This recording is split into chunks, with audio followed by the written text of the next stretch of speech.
They lack authority to manage stormwater and control flooding at the local level without any new mechanism to require that new developments pay for themselves. All citizens pay for new infrastructure to accommodate growth. Counties cannot preserve the health, safety, and quality of life for their citizens by prohibiting incompatible land uses. And I know a lot of you are dealing with that right now. They're not giving the tools to protect critical watersheds that replenish local karst aquifers, which are exceptionally vulnerable to pollution. Our karst aquifers, the Edwards and the Trinity, do not filter the water that goes into them. So whatever runs across the land goes straight into our groundwater supply. And counties are not given adequate tools to set minimum standards for water and wastewater infrastructure and emergency services. So, according to the American Planning Association, the support for planning across all political interests, 57% believe that communities can manage growth and protect private property rights at the same time.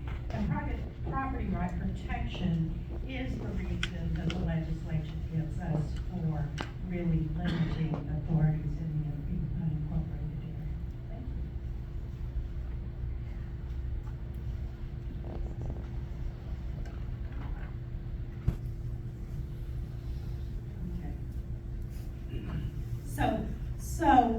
When we have some additional powers that would be helpful to Texas' fastest growing county. And what we would really like to see is the ability for counties to set standards for water and wastewater systems, to require minimum fire suppression systems, to require improvements to roads and streets, the ability to require a minimum amount of open space, or imposing a limit of the amount of impervious cover for aquifer recharge and stormwater management, the ability to require vegetative buffers or adopt other measures to minimize conflict between incompatible land uses, the ability to assess impact fees that can pay for new infrastructure required to serve new developments, providing specific authority to regulate population density as determined by minimum or average lot sizes within a designated area. And that's a problem that we're seeing more and more in the counties that we serve, is that people are on large lot subdivisions, subdivisions coming in that will put in like 6 houses per acre, which is just a whole lot of growth in an area that can't sustain it. And requirements for supplies of water to be contractually obligated to provide a sufficient supply of water during normal and drought conditions. And we have seen communities within our area having to truck water during extreme droughts, so that will prevent that. We believe that all legislation should include a requirement that the Commissioner's Court must place any proposed new powers on a ballot so that y'all could vote on it. And no new powers would accrue to a county without that approval.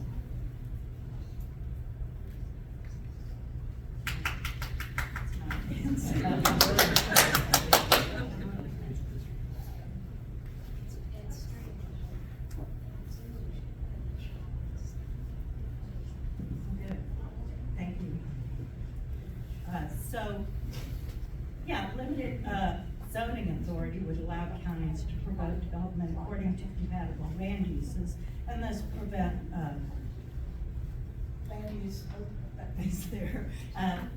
land use that's inappropriate while attracting continued growth and development. Counties wouldn't really need to do the comprehensive zoning and planning that cities do. One county commissioner suggested that 4 categories of land use would be enough to resolve many of the county's land use conflicts. Counties could use this authority to shift heavy industrial development away from residential and environmentally vulnerable areas. And here you see, this is in Bear County. It's the Martin area that's overlooking a neighborhood. So impact fees are important too. An impact fee is a charge levied on new development to cover the cost of capital improvements or public infrastructure expansion necessitated by the new development. With few exceptions, counties lack the authority to charge impact fees. Impact fees could be used to build or extend new roadways, to for comprehensive stormwater planning. And some studies that, indicate that increases in local county taxes rise proportionally with increased local development. According to a study on the cost of community services for Hayes County, the cost of services for residential development outstrips the amount of an additional tax revenue by a ratio of $1.26 spent for each dollar collected from the new road. On the con side, most counties lack the professional resources or staff to calculate impact fees in a manner required of cities under the local government code. Now, we believe that it's past time for the state of Texas to revise the requirements and limits that they place on impact fees, both for municipalities and in the event that the counties would be able to use that tool, because it's frankly favoring vested interests. So it very much limits the amount all across Texas of what can be collected to pay for that new road. So the most important tools for water quantity and quality is the ability to require a minimum amount of open space and produce cover limit on the aquifer recharge zone. Stormwater management would address concerns of diminishing water quality and decreased flooding. And the experts tell us on the recharge zone, really, to be safe, impervious cover should be limited from 8 to 15%. So, and that is not what we're seeing here. And that's for concerns of, well, basically they tell us that the least people producing sewage on the aquifer recharge zone, the better off we are, and then the stormwater runoff is polluted from urban development. So the ability to set standards for water and wastewater systems would ensure adequate water supplies and select water quality. Limiting density in the Edwards and Trinity aquifer recharge zones would protect our groundwater supply. Requiring subdivision restrictions that promote water saving landscapes would be great. Providing specific authority to regulate population density as determined by minimum or average lot sizes within a designated area. And requirements that supplier of water be contractually obligated to actually provide sufficient water in the long term. So we've had some past legislative events, and I don't know why these came up yellow on this, but we had in 2005 two bills filed by Wentworth and Castile, which are y'all's representative. Then in 2007, Rose, Howard, and Hildebrand, and that was actually from Kerrville, Hayes County, and Travis County. Then in 2009, Rose, Doug Miller, and Gallega, that was from Travis County, Hayes County, and Comal County. And then last session was Biederman, which was y'all's representative as well. Some of those made it fairly far. We did have on the 2005, 2007, and 2009, 9 counties, including Comal, signed on to resolutions of support for this legislation. So we do need resolutions from the commissioners' courts in support of that legislation. We don't like to go with proposals and then they come back and y'all's own representatives don't want it. We need commitment from local legislators to sponsor the legislation. This session, a bill must be drafted before March 10th, 2022 to be considered by the legislature. So that leaves a very short timeline. And 23, sorry. Yeah, thank you. Yeah, so it is a very short time. And y'all can go back and look through this. This lays out the process that a bill goes through to be considered.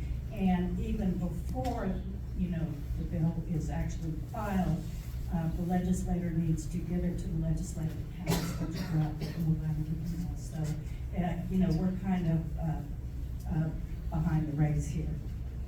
And the legislative session, I swear it's from January to May, every 2 years. So it seems like an all-night poker game that goes on for 5 months. I mean, it's pretty intense. So, you know, here's the call to action. You can contact your Comal County Commissioners and ask them to develop and adopt some local options and pass resolutions that can be sent to the legislature. These resolutions will need to be submitted like right away.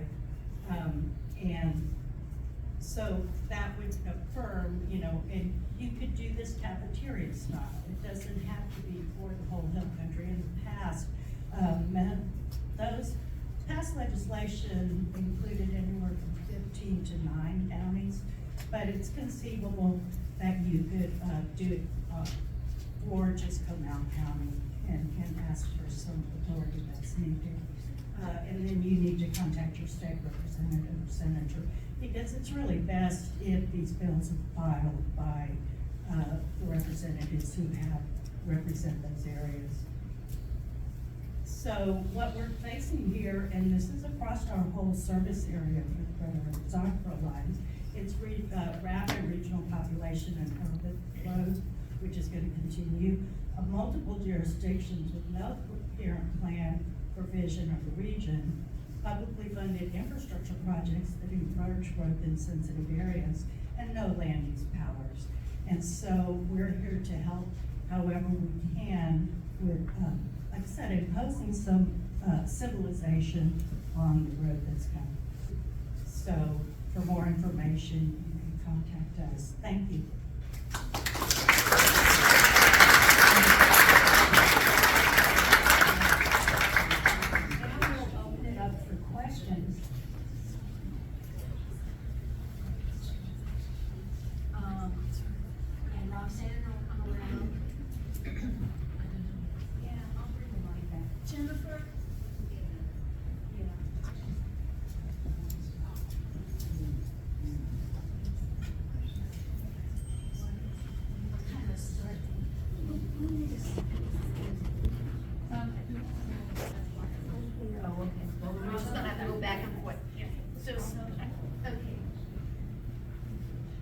I've been aware of a petition that some friends have sent me. I live on the south side of the lake, they live on the north side. I know there's an issue with the development that's trying to happen there. Is that petition that they're proposing going through the county, or does that have any guidelines of what they're asking, or what is the deal with that petition? Are y'all familiar with what I'm talking about? Here, let me get.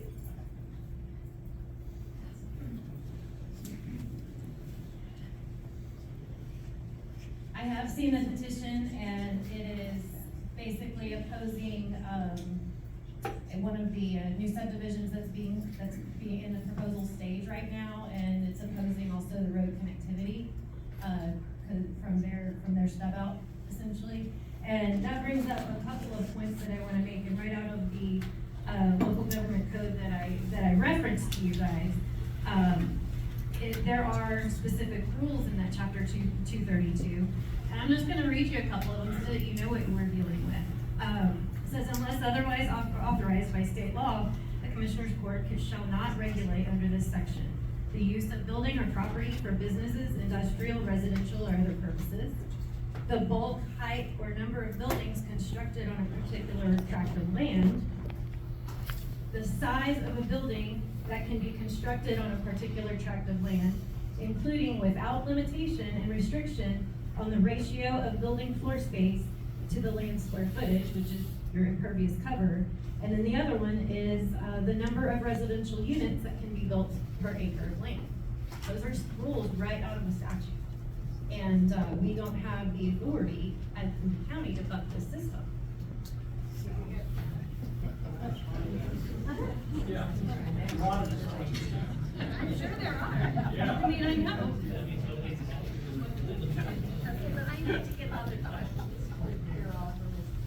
I'll quickly respond to the petition. I authored the petition regarding Canyon Ranch 400, asking for minimum 1 acre lot size.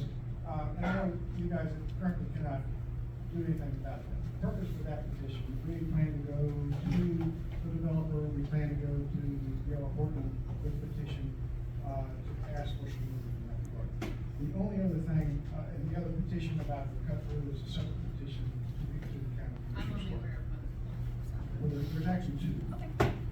Right, but they are separate. So the only other thing I'd like to add is there are some counties in the state who currently have guidelines through, chapter, code 231 in regards to recreational areas, which this should be considered a recreational area, for sure, because we have, it's a destination place for us, not just residents, but throughout the tourist. Who have ability to restrict lot size. I'll be glad to share that with you. And I've read it, And I would like also to share that Van Dare County has lot size restrictions, currently in place as well. I can share that back to you as well. You have their counties? I'm sorry, Van Dare County?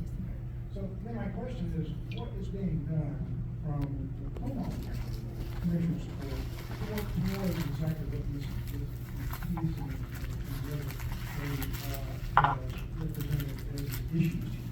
How to, we don't know this kind, we don't know this another. It's gotta be responsible, and it's got to be within the guidelines of our resources.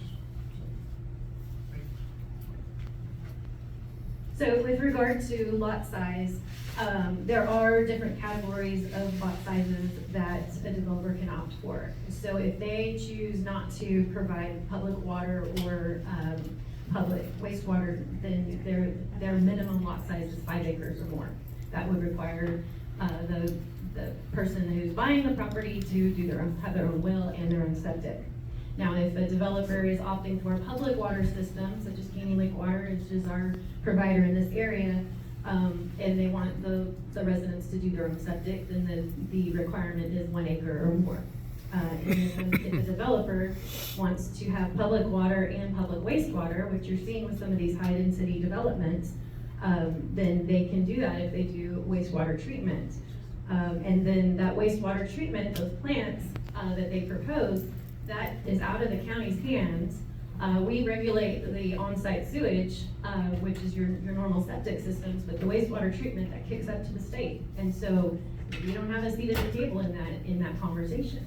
So, but, one of the advantages, if you will, just bear with me, to the wastewater treatment is that the wastewater is treated at a much higher quality standard than your septic that's sprinkling in your yard.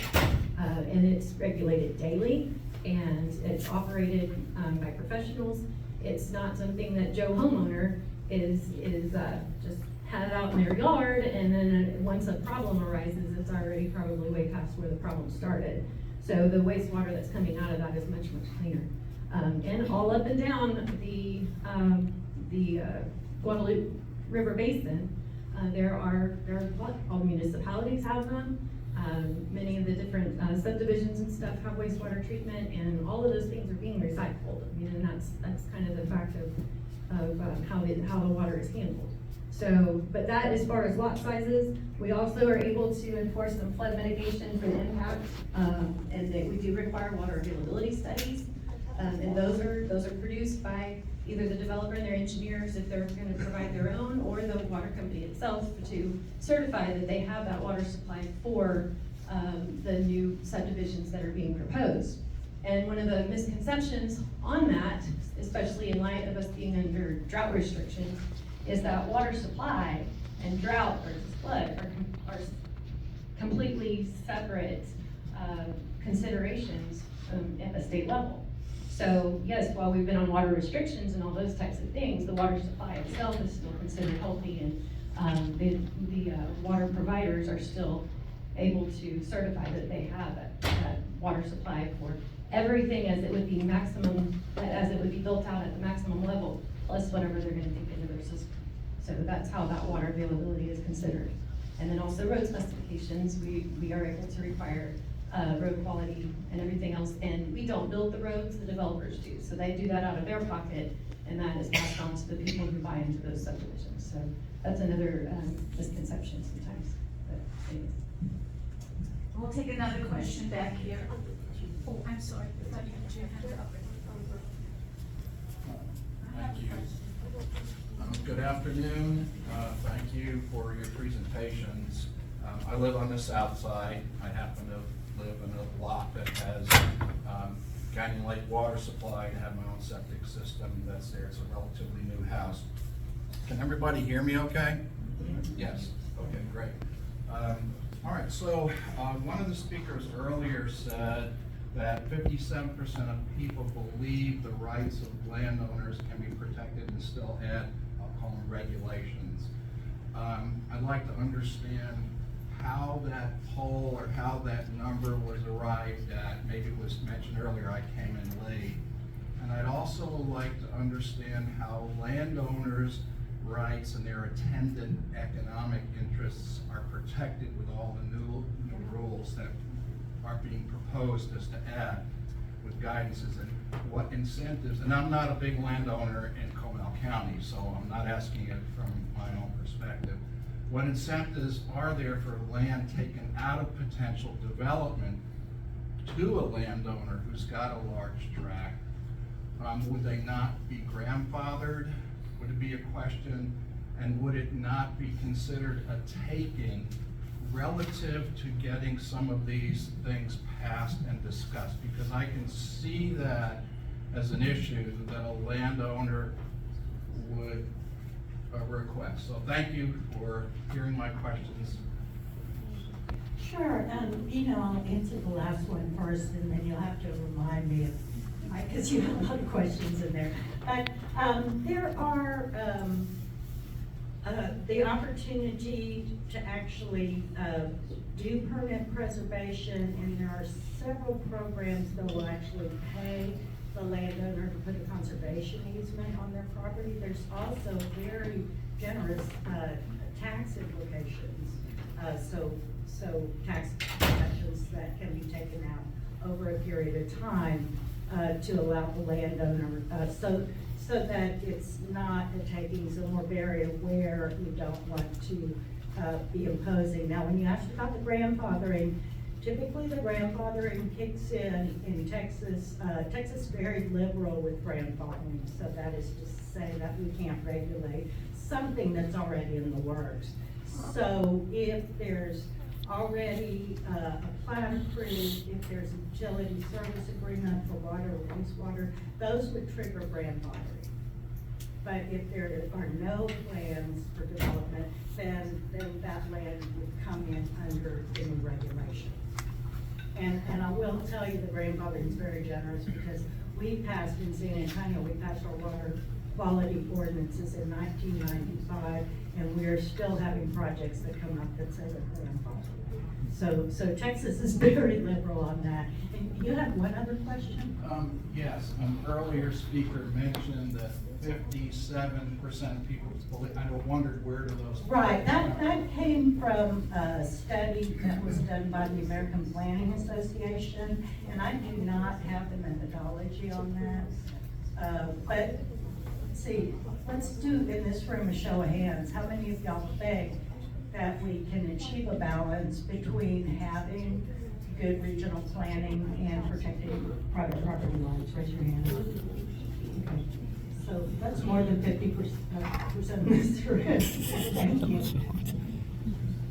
I'm gonna have one question here from the Zoom. Since any bill must pass the state legislature, why is proposing legislation specific to a few counties more likely to succeed than seeking broader authority for counties statewide?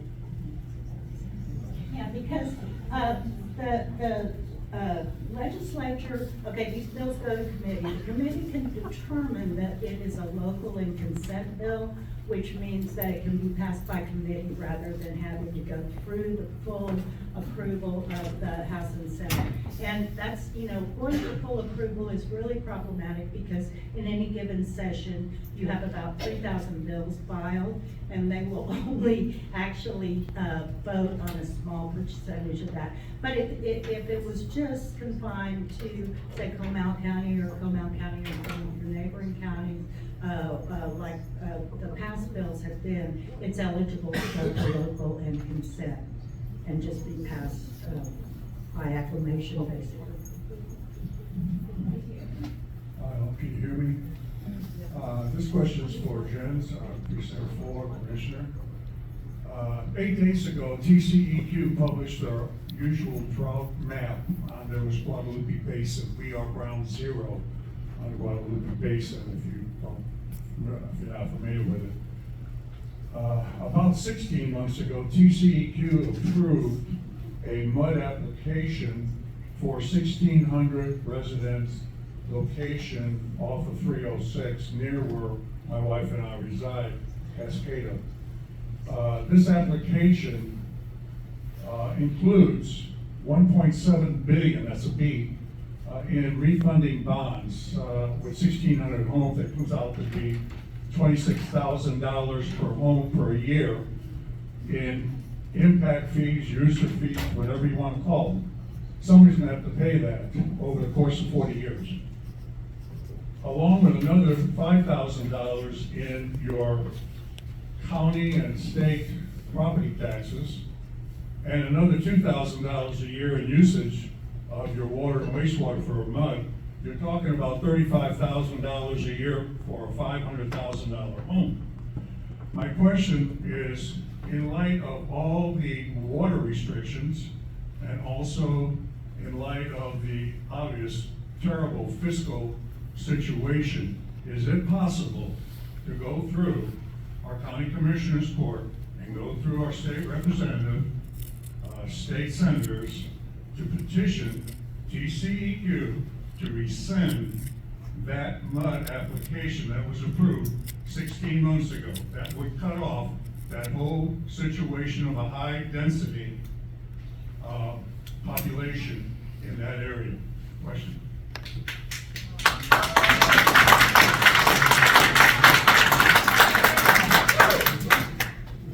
So to take a bite of it at a time, one of the things that you mentioned is the mud application.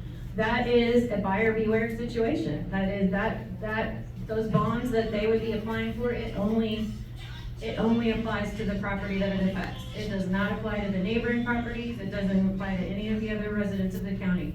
When they buy into that, they buy into a mud and buyer beware.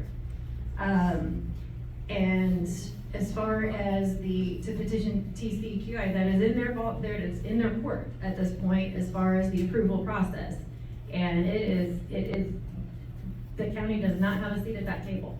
I mean, if I had it to go and dump out of the bucket, I would dump TCEQ out of the bucket and put it back together from scratch, because it is not something that serves the local constituency, and it's very, very frustrating for all of us.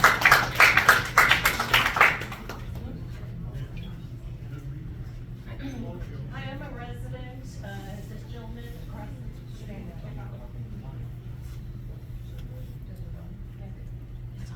Okay, now can you hear me? Put it up to your mouth. Okay, all right. So my question is for the developers, as far as the environmental impact is concerned. What kind of environmental impact studies have been done to look after the wildlife? Golden chief warbler is possibly going to be extinct because of this. What is their responsibility, and where can we access the findings? Yeah, so Comal County actually has a habitat conservation plan to protect the warblers. So developers are required to do a study, to submit a study that whether or not there are these endangered species on their properties. We have seen where they actually do the studies when the birds are migrating, so they're not there. But no, so a developer does have the opportunity to buy into that habitat conservation plan that Comal County has. They have to pay so much per acre, and that land, that can be used to purchase land for endangered species to offset that. And so that's one tool that you have in Comal County. Now, Fish and Wildlife has told us personally that we've had numerous cases within our service area where we know that the endangered species are there. Whatever project developer They do not get a take permit. They have the opportunity to buy into like your habitat conservation plan or to apply to Fish and Wildlife for a take permit on their own, and they just ignore it. And we've had the staff of Fish and Wildlife say, please sue us so that we can enforce the laws. So at the federal level, that oversight is really lacking. So we have to sue them to get them to follow the rules? Yes, you have to sue them. Yes. Yes, you have to sue them.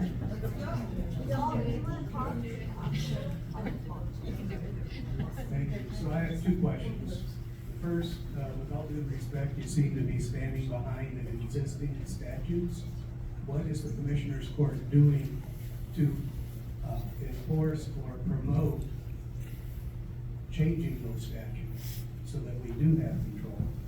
Secondly, you spoke about the developers' rights. What about our rights as existing property owners where their wastewater treatment plant outflow is going to go directly across our properties? What about our rights?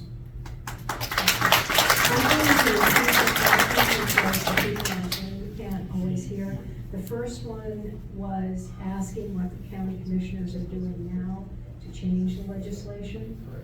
And the second part was, what about the property rights of the current property owners that are being impacted by development? As far as changing the statutes, that's where relationships are super important. Relationships with our state senator and with other state senators in the area, and relationships with our state representatives and other friendly state representatives, so that we can educate them on the actual impact of bills that they either are or are not passing. So there's a lot of us that spend a lot of time in Austin testifying on good bills to pass good bills and also blocking bad bills. Because with everything that is proposed, there is a consequence, and sometimes the legislature, they're tasked with thinking through what those impacts are, and sometimes there's some unforeseen stuff, and that's where we're very, very active at the county level to visit with our state representatives to push the good bills and block the bad ones. Did we make that more public? Because we don't see it. These two ladies laid out a perfect argument for the state to change. But what's happening? This relationship. Yeah, absolutely, and everybody that I get emails constantly asking, hey, what can we do? I'm like, there's power in numbers and persistence. Yes, I address these things from my vantage point, but I also encourage all of y'all to engage your state rep and your state senator on these different issues as well, because there's power in numbers and in persistence on these issues. We have to have the backing of the entire county. Just to give you an example, HB 3883, Peterman's bill in the last legislative session. It had the support of all the other counties in GMA 9 for groundwater management, except for Comal County. Why is that? Why couldn't Comal County come to the table and say, we support this, let's go for it? I think it would have made a difference if that would have happened.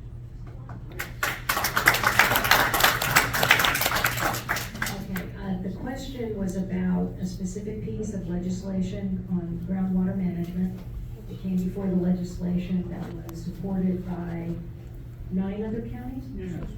By all the other counties in GMA 9 for groundwater. All the other counties in GMA 9 except Comal County. Exactly.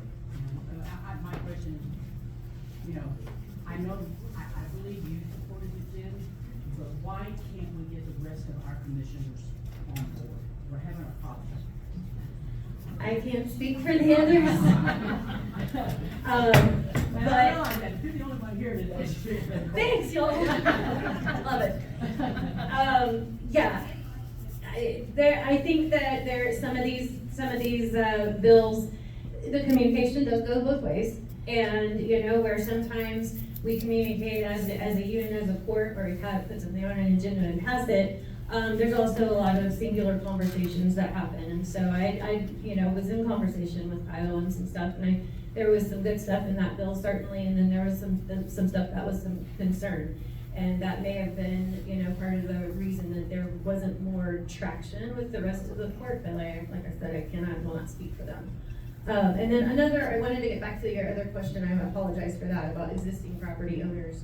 I think, there's a lot of hype and a lot of misinformation about the impact of some of these, projects. I'm not saying that, I hate high density, okay, let me just put that out there. I don't feel like it's compatible in the unincorporated areas. But, you know, as I read straight from the statute, we do not have the authority, and as long as a developer feels like that they've got a product that will sell, then they have that right. Do I agree with do I agree with it? No, I think that it should be more, that there should be better stewardship of the property, especially in the unincorporated area. I feel like we should have better stewardship of our resources, and I don't think that high density fits that bill. But as far as the wastewater, you know, I tried to allude to the fact that at least the water that's coming out of it is cleaner than what the tens of thousands of septic systems throughout the county are putting out. One of the things that's been blown way out of proportion is the actual quantity of the discharge. And I ran some numbers, I did some math on it the other day, and I probably left that on my desk. But the Simmons plant, in the proposed subdivision up on 281 and 306, the actual outflow of that, if it was discharging at its maximum permit load, is the equivalent of a 3-inch PVC pipe. And I think where a lot of the confusion is within the residents and stuff, number one, they said that people are going around calling it treated sewage. It's not. Wastewater treatment. It is clean water. The sludge and everything. It's not sewage getting dumped out. I'm sorry, that's just not accurate. As far as the quantity, most of us think cubic feet per second because we relate it to the river. So when we see these numbers, 500,000 gallons per day, we equate it in our minds to cubic feet per second because that is what we're familiar with. That's what we look for river and lake conditions. That's our reality that we deal with. When you go to calculate what that actually is for cubic feet per second, and I ran the calculation yesterday on the 500,000, it's 0.7 cubic feet per second. Do you want it running across your backyard?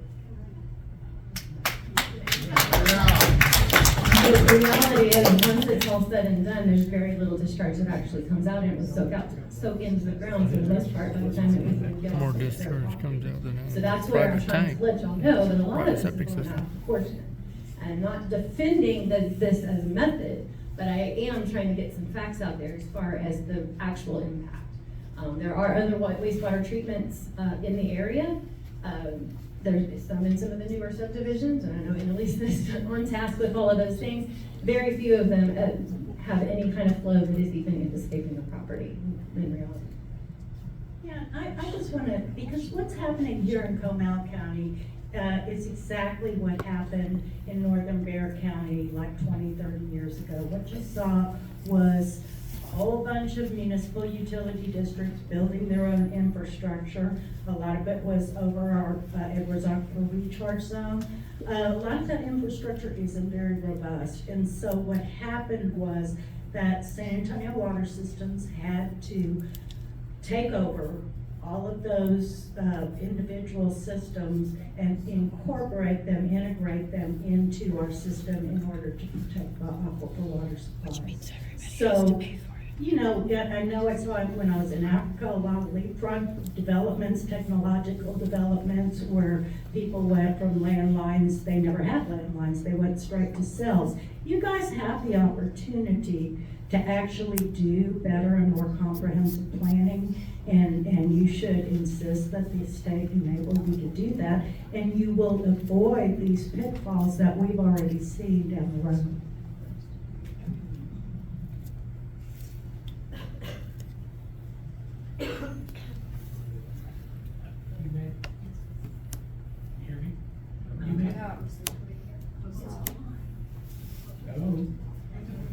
You mentioned that January is coming when legislation has to be provided.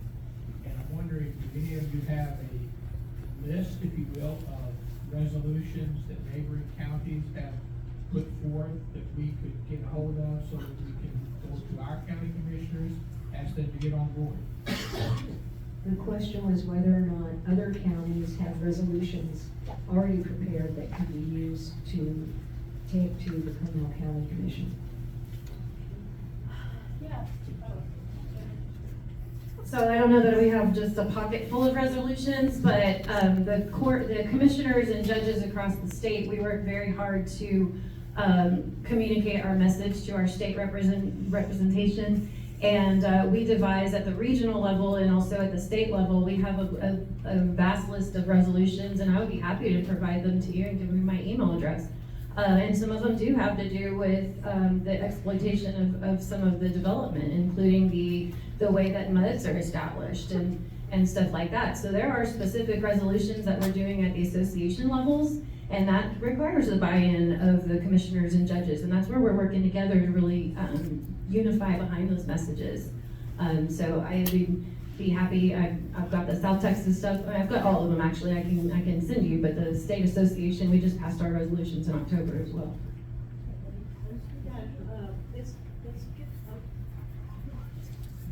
As far as resolutions specific to this, we do have a draft, and it's basically based on what the resolutions that were signed on in past legislation. So we can certainly put that up. There's a section on GIA's website that's tools for counties, and we can post that online.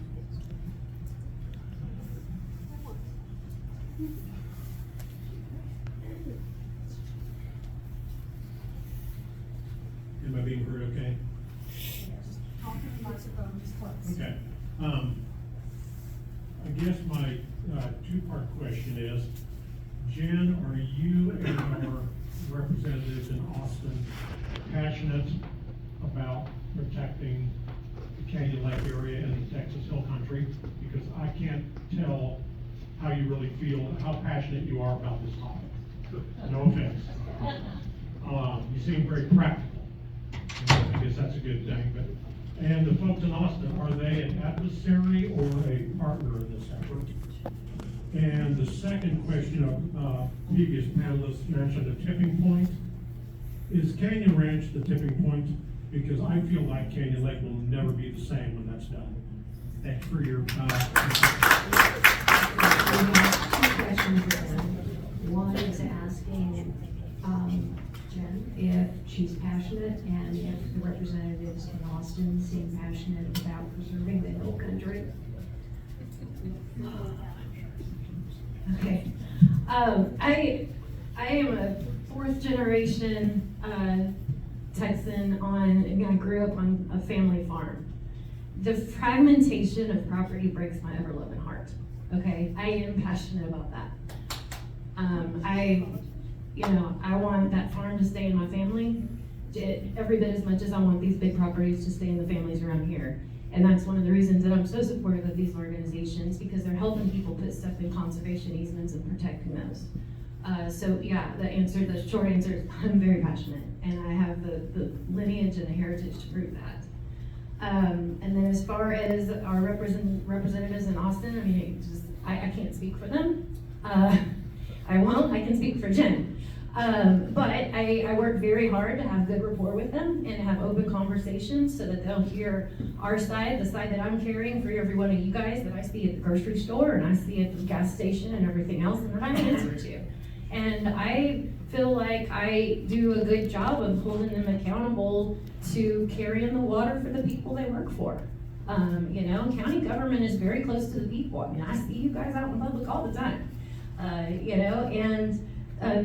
think as you work your way up into other levels of government, I think some of them do get increasingly detached, and I don't think that's a good thing.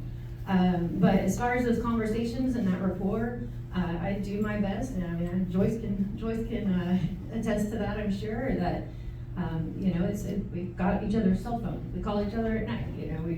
When something comes up, I fire off an email and let people know. When something comes in from citizens, I'm saying, here's who you contact and here's why, and there's power in numbers and persistence. And oh, by the way, I'm gonna do the same thing. So that happens whether it's a state issue with the legislature, whether it's a TxDOT issue, whether it's a school district issue, or whatever it is.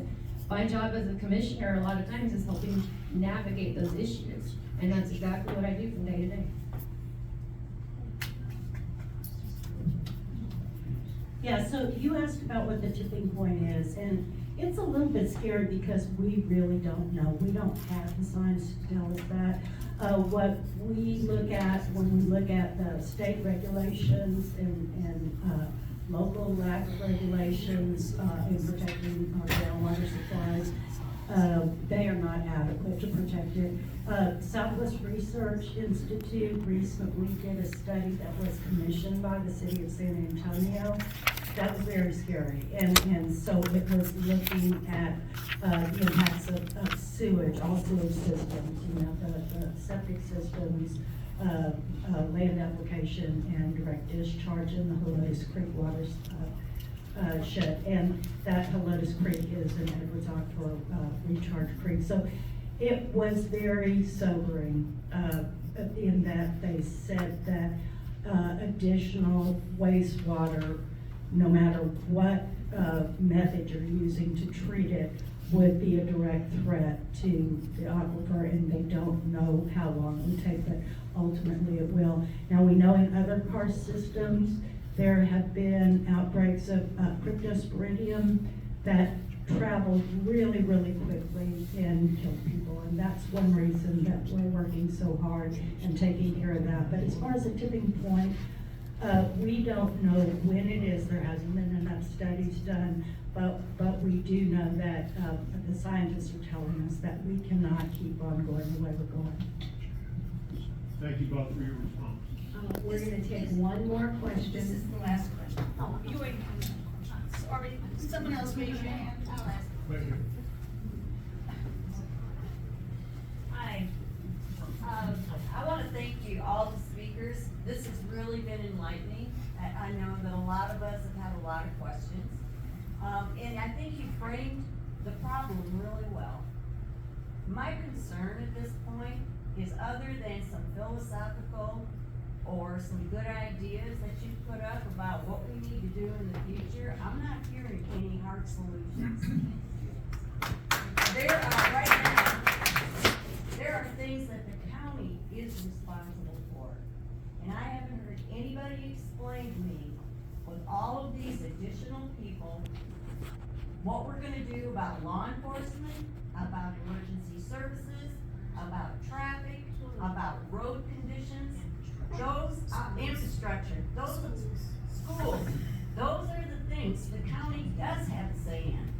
So if it's been approved for them to bring the subdivision in, I'd like to hear the county's solutions for how you're going to address these issues over the next couple of years. Earn your raise.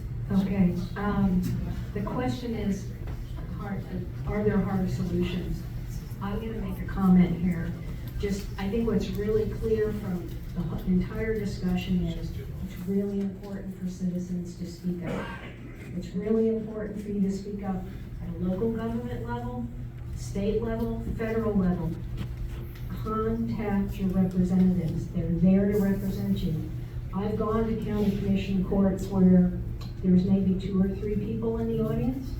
I'm not sure about city council since I live in an unincorporated area. Take action. Let your representatives know what your thoughts are. If they don't hear from you, they're not gonna know. They're gonna listen to the people who are contacting them. And I will let Jen answer that question.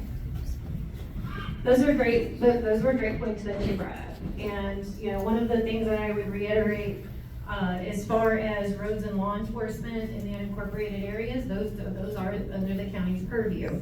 The schools are operated by the school districts. They are completely autonomous from us. We don't have authority over them, although I have great relationships with those people. And with that rapport that I've worked hard to build, you know, when I have a suggestion or something, they listen to me.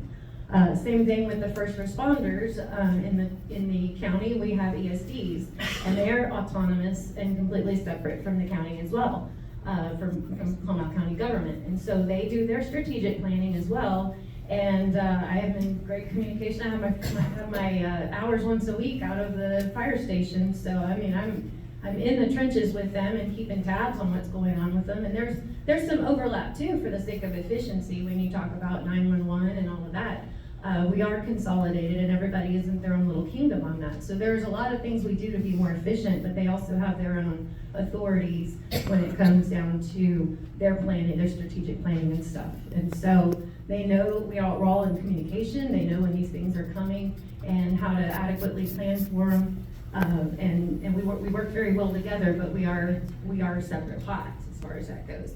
Now, for looking forward, having more of a regional type of approach to stuff is a good thing. So like we're lumped in with the Alamo Area Metropolitan Organization, and that's for TxDOT projects and those types of planning. And TxDOT is another great partner. And with us being in the Alamo Area MPO, we have a seat at the table on that.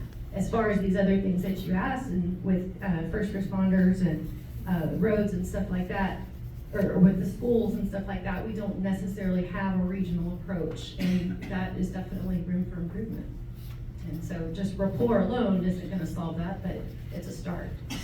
About this developer that's doing this development, are all their plans already completed? I know some, no, that was not good. No, it has not been approved. There's been some preliminary stuff that has been proposed, and there's some conversations back and forth as far as corrections they need or different things that they have to do, but it has not been approved. So in other words, if we can find out the dates that they're presenting it to the county commissioners, we can show up at their meetings. Well, you can, and I encourage public participation. The thing is, by the time it gets to the court agenda, it's met all of the requirements. And they will not put it on the agenda before that. Right now, the fight is with the developer.